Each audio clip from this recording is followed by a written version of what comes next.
If you haven't read Lost Connections, I highly, highly, highly recommend it. If I was to pick, it's not my favourite book of all time.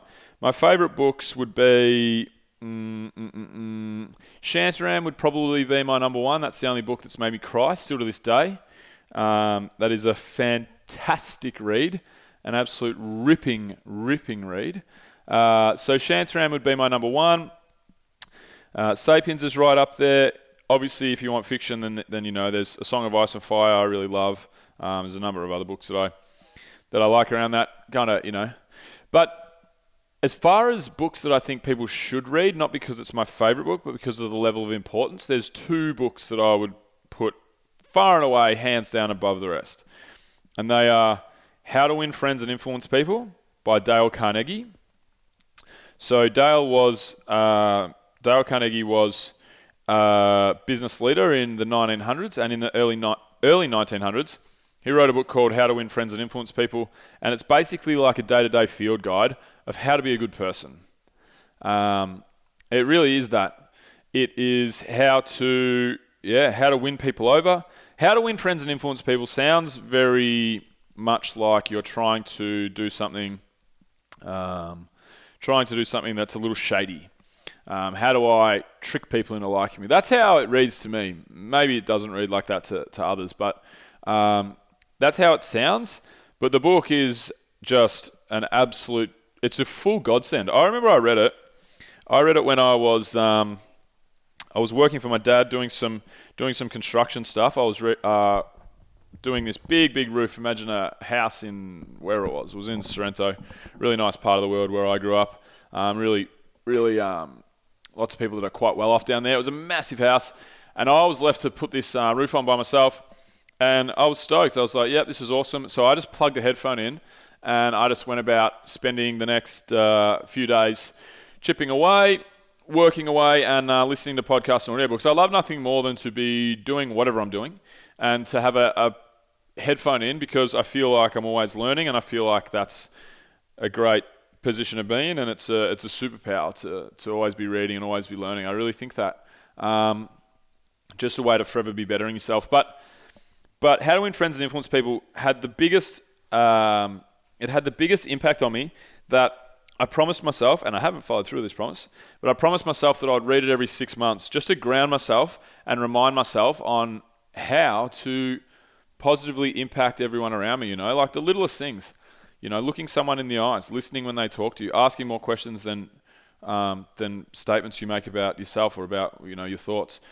Being inquisitive, really caring about people, just the smallest things. Remembering people's names. I'm terrible. I have a shit memory, and I've spoken about this before on the podcast at some point. But I write people's names in my phone.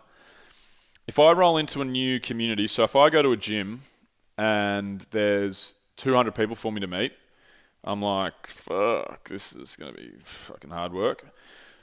So what I do is I introduce myself to somebody, and then I make a note about that person.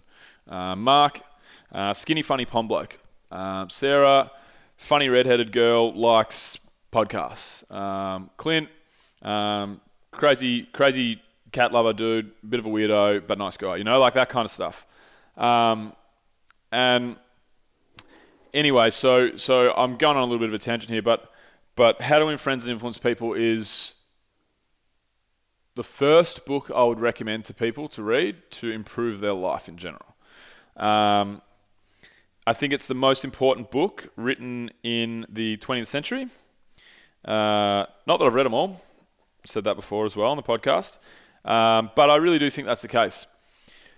Then I believe that the most important book that is written so far in the 21st century is the book that I'm talking about today, and that's Lost Connections by Johann Hari. I believe that when all is said and done, in 100 years' time, when I'm well past and everybody that grew up around me is probably it's their children and grandchildren's children that are reading all these books. I believe that How to Win Friends and Influence People will stand the test of time, and Lost Connections will also stand the test of time and will be looked upon as the most important book written in the 21st century.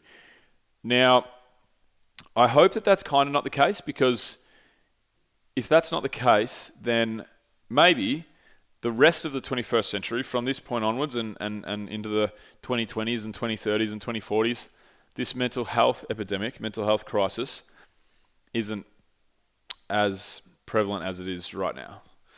If that's the case, then Lost Connections might not end up being that important of a book.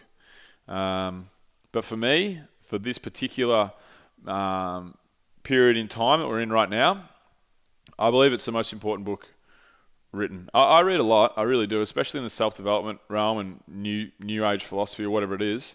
I read a shitload. And I'm sure there are lots of other fantastic books out there that are of similar vein, and that people could, hold a candle up and say, this is the most important book written, and that's fine.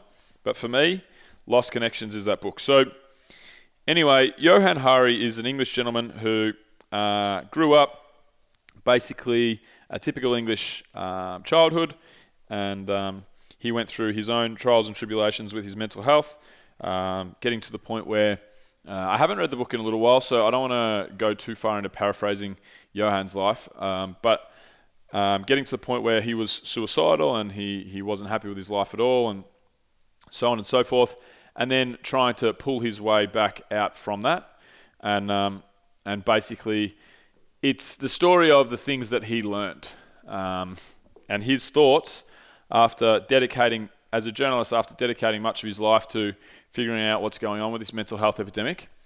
He formulated his thoughts, and he broke them down into 7 lost connections, so to speak. So if you think of 7 lost connections that are the reasons that we are basically, that there's so much unhappiness and there's a lack of wellness across the world, really, across the Western world anyway.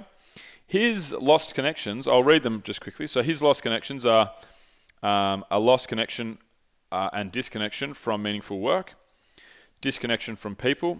So the disconnections. Disconnection from meaningful work, disconnection from people, disconnection from meaningful values, disconnection from childhood trauma, disconnection from status and respect, disconnection from a natural world, and disconnection from a hopeful and secure future. So, as I said, in the last episode that I recorded regarding this book, I talked really negatively about how silly we are and how the society that we've found ourselves in basically reflects those lost or those disconnections, I should say.